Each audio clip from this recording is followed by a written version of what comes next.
पार्वती जी के साथ में संवाद किया है। पार्वती जी ने पूछा है कि हे शिव जी, हे भगवान, इस जीव को संसार के माया मोह से मुक्ति कैसे मिलेगी? शिव जी कहते हैं, हे देवी, यतः परम कैवल्यम गुरु मार्गेण वैभवेत् गुरु भक्त रति कार्या सर्वदा मोक्ष कांक्षी भी। शिव जी कहते हैं कि जिन्हें कैवल्य पद प्राप्त करना है, अर्थात जिनको मुक्ति पाना है, जिनके अंदर मोक्ष की आकांक्षा है, उन्हें गुरु की भक्ति करना चाहिए और गुरु की भक्ति खूब करना चाहिए। थोड़ी करने से काम नहीं चलेगा। और ये भी बताया कि सर्वदा, सर्वदा माने सदैव करना चाहिए, हमेशा। ऐसा नहीं एक साल बहुत बड़े भगत, दूसरे साल ठगत और तीसरे साल जगत और चौथे साल ढूंढे नहीं मिले किधर गए भगत जी। ऐसी भक्ति नहीं। एक साल तो बहुत तन मन धन अर्पण है मेरा गुरुदेव आपके चरणों में। दूसरे साल दिमाग पलटी खा गया तो बोलते हैं तन मन धन अर्पण है मेरा दारू पीने के लिए। नहीं, सर्वदा भक्ति होना चाहिए। सर्वदा भक्ति का अर्थ होता है सदैव मन की डोरी बंधी रहनी चाहिए। और वैज्ञानिक युग में इतनी अच्छी फैसिलिटी है कि आप रोज प्रवचन सुनिए मोबाइल में, जब टाइम पा जाइए तुरंत 1 सेकंड में चलो। अभी टीवी चैनल का सत्संग तो बंद हो जाएगा, कौन सुनेगा उसको? जिन जिन लोगों ने चैनल लगाए थे वो बेचैन हो रहे हैं। टीवी चैनल का इसमें इतने श्रोता बैठे हैं, मोबाइल के यूट्यूब में कितने लोगों ने सत्संग सुना है गुरु जी का? हाथ दोनों उठाओ अपने। सुना है, बिल्कुल।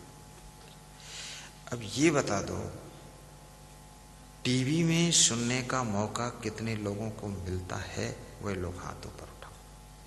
1, बस 2, 3, 4 लोग, छुट्टी काम हो गया। और टीवी का काम छुट्टी होने से हमें भी फायदा है। 25 लाख रुपए फीस उसकी जाती थी साल की, अभी भी जा रही है। 2,10,000 महीने की बचत हो जाएगी।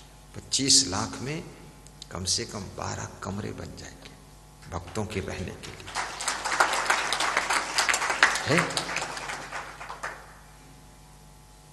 मोबाइल में प्रवचन सुनिए और प्रवचन को सब्सक्राइब भी कीजिए और शेयर भी कीजिए और बेल आइकन भी बजाइए। शेयर करने से दूसरों तक पहुंच जाएगा और सब्सक्राइब करने से जो प्रवचन हो फर्स्ट नंबर तुम्हारे मोबाइल में दिखेगा कर। और बेल आइकन बजाने से पता नहीं क्या होता, हम सुने हैं बजाना चाहिए पर हम तो कभी बजाए नहीं। फिर उसका अर्थ नहीं मालूम क्या होता है। जो होता हो बजा देना है अपने को। और दूसरों को बताइए भी, व्हाट्सएप पर बताइए ये प्रवचन सुनिए। प्रवचन के छोटे छोटे टुकड़े व्हाट्सएप पर, फेसबुक में भी डालिए। जैसे यहाँ आए हो, व्यासगादी का फोटो खींच लो, फेसबुक में डाल दो। गुरुदेव का फोटो खींच लो, प्रवचन का थोड़ा सा रिकॉर्डिंग कर लो, फेसबुक में। गुरुदेव के प्रचारक भक्त बनो। जो अमृत वाणी आपको श्रवण करने को मिली है वो तुम्हारे माध्यम से लाखों लोगों को श्रवण करने को और मिलना चाहिए। ये सेवा भी साथ में करना चाहिए। प्रचार करो। ऐसे डेड बॉडी भगत मत रहो कि मन ही मन मंत्र बोल रहे हो, श्री श्री सद्गुरुदेवाय नमः, श्री श्री सद्गुरुदेव। नहीं, आप एक मुख से जो जप रहे हो गुरु का नाम, तुम्हारे प्रयास से 1 लाख मुख से गुरु का नाम जपा जाना चाहिए। ना प्रचारक बन जाइए। महात्मा बुद्ध के ज्ञान का प्रचार करने के लिए अशोक सम्राट स्वयं जुट गया था। 100 करोड़ मुद्रा दान दिया था अशोक सम्राट ने। 100 करोड़ उस समय 2500 साल पहले। आज की तारीख में भी 100 करोड़ बहुत हुआ। तब अनाथ पिंडक नाम के सेठ ने भी 100 करोड़ मुद्रा दान दिया था महात्मा बुद्ध को। तब ये बौद्ध धर्म का प्रचार देश विदेश में, थाईलैंड और कहां कहां सब फैल गया। प्रचार प्रसार के लिए बहुत धन की आवश्यकता पड़ती है। प्रचार प्रसार के लिए प्रचुर मात्रा में धन की जरूरत पड़ती है। और महात्मा बुद्ध ने अशोक सम्राट से कहा कि धन तो दे दिया लेकिन प्रचारक भी दीजिए। तब उसने अपने पुत्र महेंद्र सिंह को और पुत्री संघमित्रा को महात्मा बुद्ध का शिष्य बना करके विदेश में प्रचार करने के लिए भेजा था। कम से कम आप अपने आसपास आजू बाजू तो प्रचार प्रसार करो, सत्संग सुना दिया करो। मौरवी के भक्त श्री लोकेंद्र सिंह प्रजापति कह रहे थे कि गुरुदेव आपका 25% प्रवचन तो मैं याद कर लिया हूं, ट्रेन में चलता तो वहां सुना देता हूं, मित्रों में बैठता वहां सुना देता हूं। तो लोग कहते तेरे को 1 साल पहले ज्ञान नहीं था, इतना ज्ञान हुआ कहां से? तब आपका प्रवचन सुना देता हूं मोबाइल से, तो वो भी भक्त हो जाता। बोला इनसे ज्ञान मिला। आखिर कहीं बैठोगे, कुछ न कुछ तो बातें करोगे, चर्चा करोगे, तो आप सत्संग की चर्चा करो। प्रपंच कहां तक बातें करते रहोगे कि तुम्हारे कितनी भैंस है और तुम्हारे भैंस के कितने पड़वा है और तुम्हारे पति देव कहाँ रहते हैं, पेड़ पर सोते हैं रात में कि समुद्र में कूद जाते हैं। ये सब फालतू बातें, कोई इससे मतलब नहीं निकलता है। आपकी हर बात में ज्ञान होना चाहिए। यतः परम कैवल्यम गुरु मार्गेण वैभवेत्। गुरु के मार्ग में जो सदैव चलता है, भक्ति के पथ से जो विचलित नहीं होता है, और भक्ति के नियम शाकाहारी रहना है, व्यसन मुक्त रहना है, माला सदैव पहनना है, सुबह शाम ध्यान करना है, सुबह शाम मंत्रोच्चारण करना है, और गुरुदेव के सत्संग को डेली सुन लीजिए। ज्यादा समय ना मिले, आधा घंटे सुनो। कितनी महिलाएं कहती हैं कि हम तो किचन में जब भोजन बनाते हैं तो मोबाइल में प्रवचन चला कर रख लेते हैं और प्रवचन बजता रहता है, भोजन बनता रहता है। जीवन को सुखी बनाइए। कहां तक ये सब नरक भोगते रहोगे? घर को भी साफ सुथरा रखिए। घर की सफाई भी भक्ति का एक अंग है। और घर के सदस्यों की सेवा करना, समय पर भोजन बनाकर खिलाना और सबका ख्याल रखना, ये भी गुरु की भक्ति का एक अंग है। अपनी गाड़ियों को संभाल कर रखना, सामान को संभाल कर रखना, अपने घर बार को संभाल कर रखना, अतिथि मेहमान का स्वागत सम्मान करना, गौ सेवा करना, देश की सेवा करना, देशभक्ति करना, ये भी गुरु भक्ति का एक अंग है।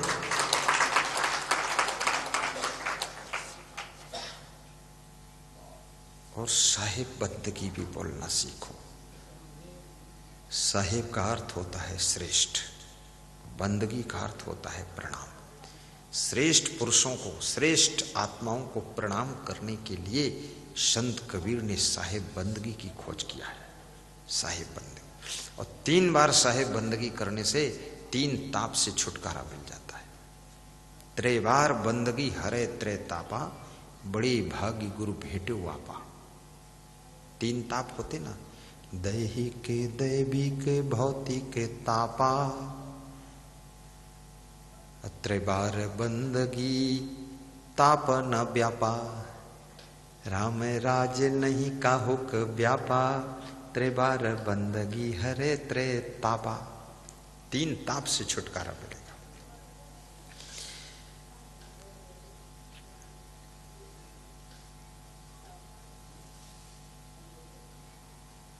गुरु के चरणों में सदैव प्रेम रखना, लोभ लालच भी ना करना। मेहनत करो, उन्नति होगी। लालच से उन्नति नहीं होती है। कोई सोचता है कि किसी को ठगना भी मत। नहीं नहीं नहीं, ठगने से आपका मनोबल डाउन होगा, देश समाप्त हो जाएगा।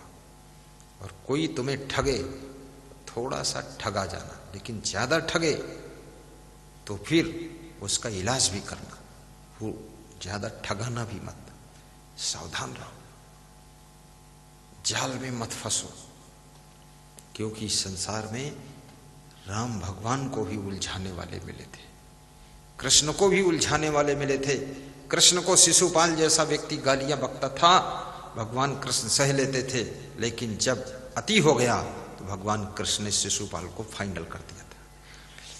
तो याद रखना, सहनशीलता भी रखो, चरम सीमा तक सह लो, लेकिन जब देखो अधर्म बहुत बढ़ रहा है तो उसका जवाब भी देना पड़ेगा।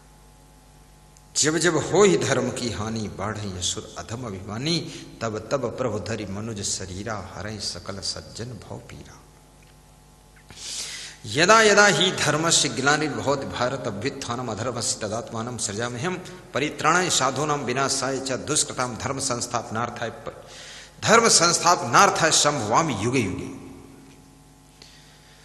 जब जब हो ही धर्म की हानि, बढ़हि असुर अधम अभिमान। धर्म है क्या? धर्म क्या है? यदि तुम किसी की बहन हो तो आपको बहन के धर्म का पालन करना चाहिए, और जो नारी किसी की बहन है वो किसी की मां भी बनती है, किसी की पत्नी बनती, किसी की बुआ जी बनती, किसी की भाभी बनती और किसी की नानी भी बनती है, जाकर दादी बनती है।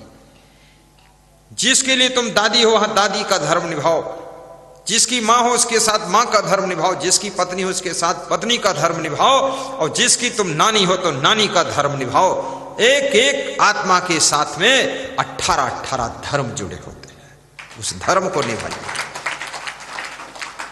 जिस देश में रहते हो उस देश के प्रति तुम्हारा क्या धर्म बनता है। देश के प्रति गद्दारी नहीं होनी चाहिए, वफादारी होनी चाहिए। ये भारत देश, जिसको भारतवासियों ने भारत माता माना है, ये कोई साधारण देश है। विश्व के सभी देशों में तुम घूमकर आ जाओ, तुम लौट कर यहीं आओगे। अमेरिका में जो गए हैं धन कमाने, वो लौट कर आकर के फिर से भारत देश में ही मकान बनाकर वृद्धावस्था यहीं बिताते हैं। ये भारत देश की मिट्टी में सुगंध है, भारत देश का एक अलग आनंद है, और भारत देश में ही ये सत्संग मिलता है, और सत्संग पा करके सभी जीव परमानंद को प्राप्त होते हैं। बहुत अच्छा।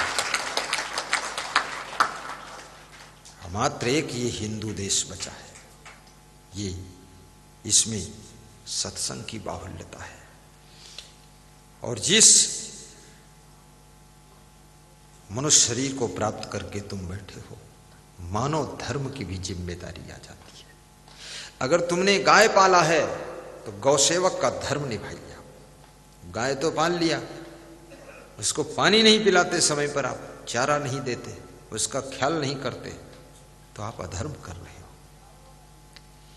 कर्मचारियों को रखा है, कर्मचारियों के प्रति भी धर्म निभाइए कि आपका धर्म क्या है, अफसर का धर्म क्या है। यदि तुम अफसर हो तो अफसर के धर्म की खोज करो, अफसर का क्या धर्म है। और यदि तुम किसी की हम मजदूरी करते हो तो मजदूर का क्या धर्म होता है। मजदूर का मतलब साधारण नहीं होता है, मजदूर ही सब निर्माण करता है। वफादार मजदूर बनो। वफादार यदि मजदूर बनोगे तो मजदूर से एक दिन तुम मजबूत भी बनोगे। हमेशा तुम मजदूर नहीं रह जाओगे, मालिक बन जाओगे। इसलिए अपने अपने धर्म का पालन करो। तुम्हें नारी का शरीर मिला है, नारी का धर्म निभाइए। पुरुष का शरीर है, पुरुष का धर्म निभाओ। आप साधु बन गए तो संत का धर्म निभाइए। आप साधु बन करके ख्याल करो कि मैं कौन हूं। संत का दर्जा भगवान से भी बड़ा होता है। भगवान ने भी संत को कहा है कि ये संत हमसे बड़े हैं। सतुई सब मोहमय जग देखे, मोते अधिक संत करि लेखे। मुझसे बड़े संत होते हैं, ये भगवान राम कहते हैं। और श्री कृष्ण कहते हैं, निरपेक्षम मुनिम शांतम निर्वैरम समदर्शनम अनुवर्ज्याम्यहम् नित्यम पूयते घृण्वी। अपेक्षा रहित शांत मननशील वैराग्यवान संतों के पीछे पीछे मैं इसलिए घूमता हूं कि उनके चरणों की धूल मेरे मस्तक पर पड़ जाएगी तो मैं भी पवित्र हो जाऊंगा। कृष्ण जैसा भगवान भी संतों के चरणों की धूल चाहता है। बहुत ऊंचा स्थान संत का है, ये साधारण स्थान नहीं। और ये भी बात याद रखना, कोई आपको उल्टा पलटा भी संत मिलेगा, कोई बात नहीं है। संत वेश में भी कितने लोग फालतू भर गए आकर के। हरिद्वार में जाकर देख लो, अयोध्या में जाकर देख लो, काशी में देख लो, 80% तो नकली लोग ही कपड़ा पहनकर घूम रहे, भंडारा खाते हैं। नकली, अब नकली हो चाहे असली, जब तुम फसल बोते हो तो उसमें घास भी उगती है, और फसल को पानी पिलाने के लिए सिंचाई करते हो, लेकिन घास भी पानी पी लेती है। तो ये असली के साथ नकली भी मालपुआ हलवा उड़ाएंगे, इसका कोई उपाय नहीं। थोड़ा खाने दो उनको भी, जीने दो, कोई बात नहीं। इस जन्म में अगर वो नकली भी है तो कभी असली भी हो जाएगा, धीरे धीरे मन लग जाएगा, सुधर जाएगा। संत का धर्म है समाज का सुधार करना, समाज में फैली हुई कुरीतियों को दूर करना, आडंबर पाखंड अंधविश्वास को खत्म करना, समाज के लोग जो नशा में डूबे हैं उनको नशा से उबारना, ये संत का धर्म है। संत का धर्म केवल भंडारा खाना नहीं, भंडारा खाने का उनको हक है। जो दुनिया के लोगों का भंडाफोड़ मिटा देते हैं वही भंडारा के हकदार हो जाते हैं।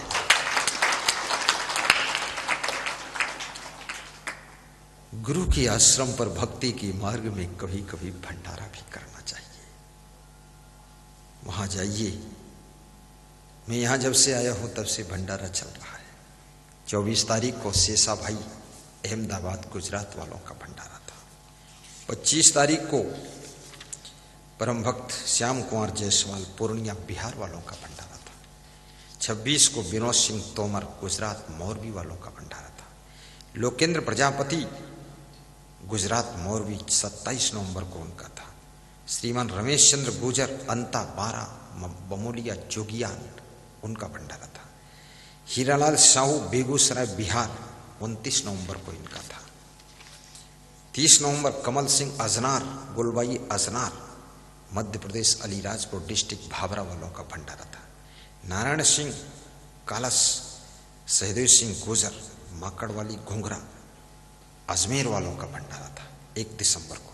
और 2 दिसंबर आज जिनका भंडारा है वही चंवर डुला रहे हैं, मिश्री लाल सुमन छाबड़ा 12 राजस्थान।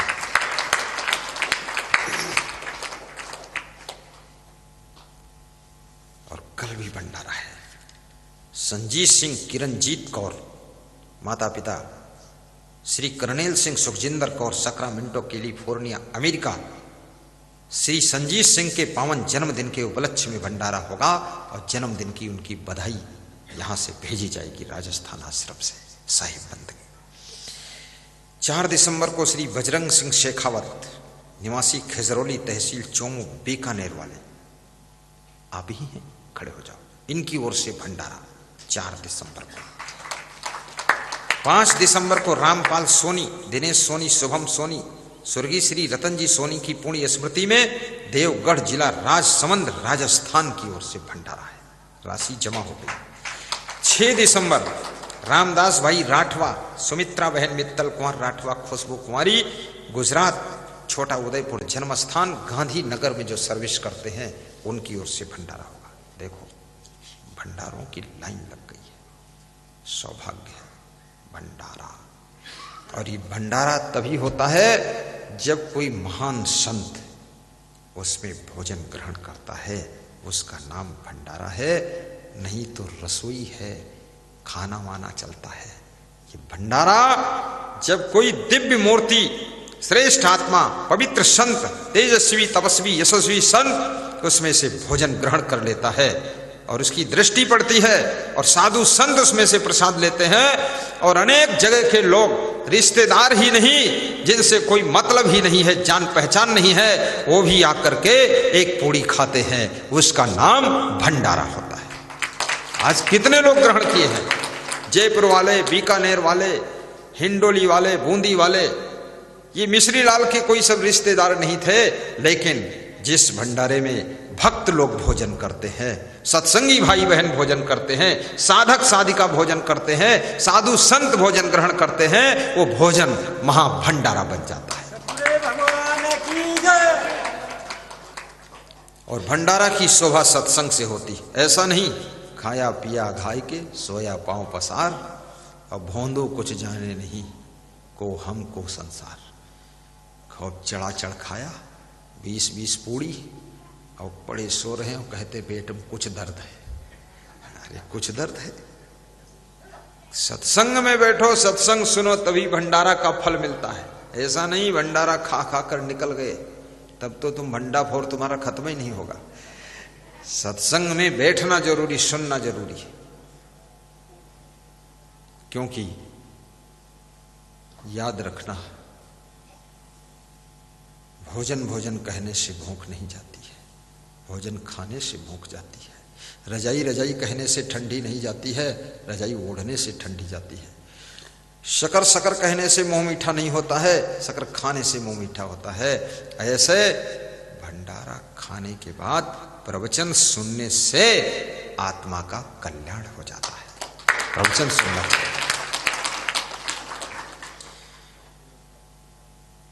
सत्संग की गंगा बहती है, गुरुदेव तुम्हारे चरणों में। सत्संग की गंगा बहती है, गुरुदेव तुम्हारे चरणों में। फल मिलता है सब तीर्थ का, कल्याण तुम्हारे चरणों में। फल मिलता है सब तीर्थ का, कल्याण तुम्हारे चरणों में। भगवान तुम्हारे चरणों में, हे क्षमा तुम्हारे चरणों में। भगवान, जोर से गाइए, ताली बजाकर गाइए, शर्म संकोच छोड़ दीजिए। क्षमा तुम्हारे चरणों में। भगवान तुम्हारे चरणों में, हे संत तुम्हारे चरणों में। भगवान तुम्हारे बहुत सुंदर चरणों में, हे संत तुम्हारे चरणों में। गुरुदेव तुम्हारे चरणों में, हे नाथ तुम्हारे चरणों में। गुरुदेव तुम्हारे चरणों में, हे नाथ तुम्हारे चरणों में। एक बार जो दर्शन पाता है, एक बार जो दर्शन पाता है, वह आप ही का हो जाता है। वह आप ही का हो जाता है। भगवत तुम्हारी प्रीति है धन्य तुम्हारे चरणों में।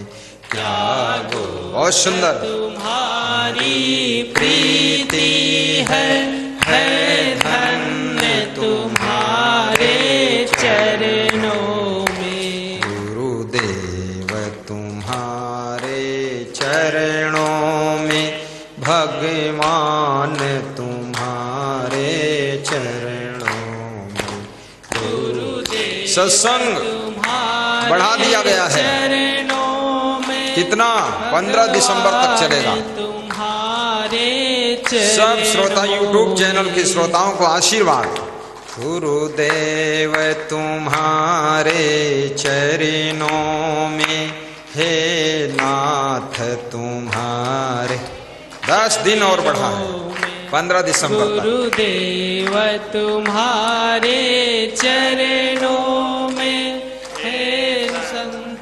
तुम्हारे चरणों। 17 दिसंबर जैसलमेर की यात्रा है। 17, 18, 19 दिसंबर जैसलमेर तरफ प्रोग्राम है और 26 को एरोप्लेन से विशाखापट्टनम की यात्रा है। 27, 28, 29, 30, 31, 1, 2 तक वहां कार्यक्रम है। 2 को फिर वहां से वापसी एरोप्लेन से, न जाने कहां जाना है पता नहीं पर वापसी हो जाएगी। गुरुदेव तुम्हारे चरणों में, हे संत तुम्हारे चरणों में, गुरुदेव बहुत सुंदर। तुम्हारे चरणों में, हे संत तुम्हारे चरणों में। गुरुदेव सदगुरु भगवान की जय।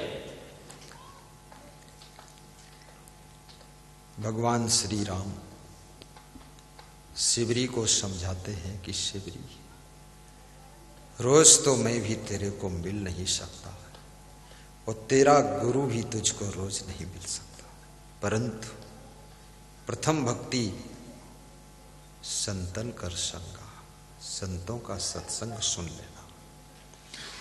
संतों का सत्संग ये प्रथम भक्ति है और जिसका मन सत्संग में लग गया जीवन धीरे धीरे बदल जाता है। स्वभाव बदलता है, भाव बदलता है, प्रभाव बदलता है, श्रद्धा भाव बढ़ता है। एक घड़ी आधी घड़ी आधी में बुनियाद, तुलसी संगति साधु की कटे कोट अपराध। तात स्वर्ग अपवर्ग सुख, धरी तुला ये के अंग, तुलन ताही सकल मिली, जो सुख लो सतसंग, जो सुख लो सतसंग। स्वर्ग का सुख तराजू पर रख दो और सत्संग का सुख दूसरे पल्ले पर रख दो, डांडी पकड़कर उठा दो, सत्संग का सुख का पलड़ा वजन हो जाएगा। स्वर्ग का सुख भी सत्संग के सुख से हल्का होता है, क्योंकि सत्संग जीते जी आपकी जिंदगी को स्वर्ग बना देता है। और जो लोग चाहते हैं हमारा जीवन स्वर्ग जैसा बने, 4 बातें याद रखना। स्वर्ग स्थितानाम इह जीव लोके, चत्वारि चिन्हानि वसन्ति देहे, दान प्रसंगो मधुरा च वाणी, देवार्चनम ब्राह्मण तर्पणश्च। स्वर्ग स्थितानाम इह जीवलोके, चत्वारि चिन्हानि वसन्ति देहे, दाने प्रसंगो मधुरा च वाणी, देवार्चनम ब्राह्मण तर्पणश्च। 4 लक्षण जीवन को स्वर्ग बना देते हैं और 4 लक्षण जिसमें हो तो इस जन्म के पहले जहां उसका जन्म था वहां वह स्वर्ग का सुख भोग रहा था। नंबर 1, मधुरा च वाणी, जिसकी वाणी मधुर है। कितना तुम गुस्सा में बोलो, जोश में बोलो, चिड़चिड़ा कर बोलो, नाराज होकर बोलो, उलझ कर बोलो, उससे कोई भी कुछ दुनिया के अंदर होने वाला नहीं। आप प्रसन्न होकर बोलो, कम बोलो, धीरे बोलो, प्रेम से बोलो। कभी जरूरत पड़ गई किसी को डांटने की, डांट दो, फिर प्रेम से बोलो उससे। बस वाणी का सुधार आपकी जिंदगी को, आपके घर को, आपकी दुकान को भी स्वर्ग बना देता है। दुकान पर कोई ग्राहक है, उससे भी प्रेम से बोला करो, ग्राहक से नाराज ना हुआ करो, कटर कटर मत बोला करो, मधुरता से बोला करो। और अपने माता पिता से भी मधुरता से बोलो। कभी माता पिता डांट दें, मैंने बताया ना, उनका डांटना ही तुम्हारे लिए अमृत है, टॉनिक है। वो बुरा मत मानना, क्योंकि माता पिता फिर तुमसे